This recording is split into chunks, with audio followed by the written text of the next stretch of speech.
Exit પોલને લઈને વડોદરા ભાજપના ઉમેદવાર હેમાંગ જોશીનું નિવેદન સામે આવ્યું છે। 405નો નારો હતો એટલે એક્ઝિટ પોલ 375 બેઠક આપી રહ્યું છે। નરેન્દ્રભાઈની આગેવાનીમાં સરકારે લાગુ કરેલી યોજનાઓ થકી લોકોનો વિશ્વાસ વધ્યો છે। વિશ્વ ફલક પર દેશને નામના અપાવી છે, જેનું આ પરિણામ છે। ત્રીજી વખત સરકાર બનવા જઈ રહી છે ત્યારે અમારી જવાબદારી વધશે, તે પ્રકારે નિવેદન આપ્યું છે। એક્ઝિટ પોલ આવ્યા અને જે રીતે ભારતીય જનતા પાર્ટીએ જે વિશ્વાસ વ્યક્ત કર્યો હતો એ પ્રમાણેના પરિણામો પણ એક્ઝિટ પોલ દેખાડી રહ્યું છે।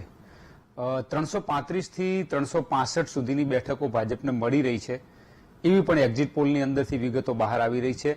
ત્યારે ભાજપના જે વડોદરા બેઠકના ઉમેદવાર છે હેમાંગભાઈ જોશી આપણી સાથે જોડાય છે, એમની સાથે વાત કરીએ। હેમાંગભાઈ, શું કહેશો, ગઈકાલે એક્ઝિટ પોલ આવ્યા, જે રીતે ચૂંટણી પ્રચાર ચાલ્યો, જે રીતે વાત હતી, એક્ઝિટ પોલ અપેક્ષિત છે, શું લાગી રહ્યું છે? ચોક્કસ જે પ્રકારે માનનીય વડાપ્રધાન શ્રી નરેન્દ્રભાઈ મોદીજીએ 10 વર્ષનું જે શાસન આપ્યું, ખૂબ જ સુંદર શાસન આપ્યું અને લોકોના વિષયની અંદર ચૂંટણીના જે પ્રમુખ મુદ્દાઓ હોય એમાં ભ્રષ્ટાચારનો કે મુદ્દો જ ના હોય એ પ્રકારનું જ્યારે શાસન આપ્યું છે, ત્યારે અબકી બાર 400 પારના નારા સાથે માનનીય નડ્ડા સાહેબ, માનનીય ગૃહમંત્રી શ્રી અમિતભાઈ શાહ સાહેબ અને અમારા રાજ્યના અમારા પ્રદેશ સ્તરના અધિકારીશ્રીઓ પાટીલ સાહેબ અને અમારા યશસ્વી મુખ્યમંત્રી શ્રીમાન ભૂપેન્દ્રભાઈ પટેલ સાહેબ, એ સૌ એક જ વાતને લઈને અમે સૌ નીકળ્યા હતા કે અબકી બાર 400 પાર। અને આપણે જોયું હશે કે જે પ્રકારના રૂઝાનો આવી રહ્યા છે, જે પ્રકારે એક્ઝિટ પોલની અંદર આંકડાઓ પણ આવી રહ્યા છે, તો ઓલમોસ્ટ 330 થી 370 સુધીના આંકડાઓ અત્યારે બતાવી રહ્યા છે। અમને વિશ્વાસ છે કે આ 400 પારનું પણ જે લક્ષ્ય લઈને અમે નીકળ્યા છે એ લક્ષ્ય અમારા માટે એટલો મુશ્કેલ ભર્યો નથી। અને મોદી સાહેબના જે કાર્યો છે, મોદી સાહેબની જે જનતા માટેની સેવાઓ છે, મોદી સાહેબની જે યોજનાઓ છે, યોજનાના લાભો છેવાડાના માનવી સુધી જ્યારે પહોંચ્યા છે, જે એમની ટીમના એક સાંસદે ખૂબ સારું સુંદર કાર્ય કર્યું છે, ત્યારે આ લક્ષ્ય પર પૂર્ણ થાય એવો મને એક વિશ્વાસ છે।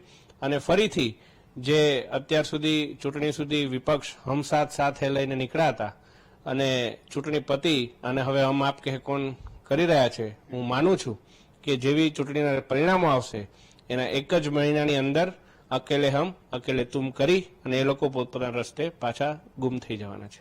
ત્રીજી વખત નરેન્દ્રભાઈ મોદી વડાપ્રધાન બની રહ્યા છે, જવાબદારીઓ પણ વધી છે, કેવી રીતે આગળ લોકોને, મતદારોને આનો લાભ મળશે? ચોક્કસ માન્ય વડાપ્રધાન શ્રી નરેન્દ્રભાઈ મોદીજીના આપ જો મીડિયા સાથેના તમામ સંવાદોનું આકલન કરશો તો આપને એ બાબતનો ખ્યાલ આવશે। ઘણી બધી જાહેર સભાઓમાં પણ આદરણીય વડાપ્રધાનશ્રીએ કહ્યું છે કે આ ત્રીજી જે ટર્મ છે ખૂબ જ નિર્ણાયક રહેવાની છે, ખૂબ જ ક્રાંતિકારી રહેવાની છે અને ઘણા એવા લોકોપયોગી કાર્યો, ક્રાંતિકારી નિર્ણયો આ ત્રીજી ટર્મની અંદર થવા જઈ રહ્યા છે। ત્યારે અમે પણ સૌ નસીબદાર છીએ કે આદરણીય વડાપ્રધાન શ્રી નરેન્દ્રભાઈ મોદીજીના એક સૈનિક બની અને વડોદરાની જનતાની સેવા કરવાનો મને જે મોકો મળ્યો છે એ બદલ હું અમારા માનનીય વડાપ્રધાન શ્રી નરેન્દ્રભાઈ મોદી સાહેબ, અમિતભાઈ શાહ સાહેબ, નડ્ડા સાહેબ અને સર્વે પાર્ટીના મોવડી મંડળનો ખૂબ ખૂબ આભારી છું। 400 પારનો નારો હતો, 400ની આજુબાજુ બેઠકો થઈ રહી છે, કયા મુખ્ય કારણો લાગી રહ્યા છે કે આ પરિણામો એ 400 પારના નારાને સુસંગત થઈ રહ્યા છે? જી ચોક્કસ, બે વસ્તુઓ ખૂબ જ મુખ્ય છે। એક તો એવું છે કે ચૂંટણી ખાલી 1 મહિના માટેની નથી હોતી, ચૂંટણીના પરિણામો ખાલી 1 મહિનાની મહેનતને કારણે નથી મળતા હોતા।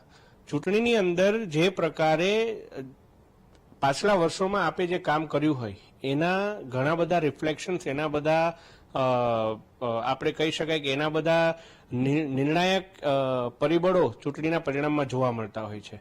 તો જે પ્રકારની વિવિધ યોજનાઓ છે એ યોજનાઓના લાભો જ્યારે છેવાડાના માનવી સુધી પહોંચ્યા છે, આપ વિચાર કરો, સ્ટાર્ટઅપ યોજના, મુદ્રા યોજના, આયુષ્માન ભારત યોજના, એવી ઘણી બધી યોજનાઓ છે, વિશ્વકર્મા યોજના, કે જેના લાભાર્થીઓને ખૂબ સશક્ત તેઓ થઈ શક્યા છે।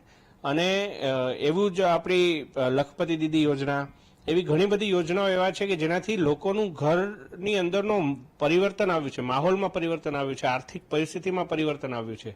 ત્યારે આ બધી યોજનાઓમાં મળેલા લાભો અને સુશાસન, કાયદો વ્યવસ્થા, આંતરરાષ્ટ્રીય મુદ્દાઓ, જે પ્રકારે G20 આપે જોયું, ભારતે એનું નેતૃત્વ કર્યું અને વડાપ્રધાન મોદીશ્રીના સર્વે અલગ અલગ દેશના નેતાઓએ એમના વખાણ કર્યા।